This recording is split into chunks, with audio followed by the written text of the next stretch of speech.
नमस्कार. सध्या पुण्यामध्ये निवडणुकीचं वातावरण चालू आहे आणि काल कुठल्यातरी खूप मोठ्या पक्षाचे कार्यकर्ते माझ्या घरी गेलेले मतदार यादी चेक करायला. तर माझ्या आईचं आणि वडिलांचं नाव त्या यादीमध्ये होतं. तर त्या कार्यकर्त्यांनी माझ्या आईला 1,500 आणि वडिलांना 1,500 असे 3,000 रुपये दिले.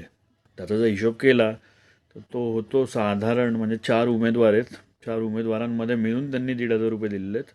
म्हणजे सरासरी प्रत्येक उमेदवारांनी 375 रुपये दिलेले आहेत. तर जेव्हा मी घरी गेलो तेव्हा मला ही गोष्ट कळाली की त्यांनी पैसे दिलेत म्हणून. मला ती काय आवडली नाही गोष्ट. मी आज सकाळी जाऊन त्यांच्या ऑफिसमध्ये जाऊन ते पैसे परत केलेले आहेत.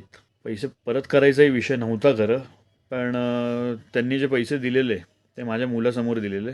आणि माझा मुलगा कालपासून मला विचारतो की बाबा त्यांनी पैसे कशाचे दिलेले आहेत. मला लाज वाटत होती सांगायला त्याला की आम्हाला विकत घेतलं होतं त्यांनी 5 वर्षासाठी, पण नाही, विकलं नाही जाऊ शकत आता तरी नाही. अगोदर ठीक आहे, अगोदर खूप केलं आम्ही पक्षासाठी, खूप पक्षासाठी आम्ही केलेली कामं, पण आता नाही. कारण संविधानामध्ये हक्क दिलेला आहे सगळ्यांना, तो राजा बनायसाठी, गुलाम बनवायला नाही.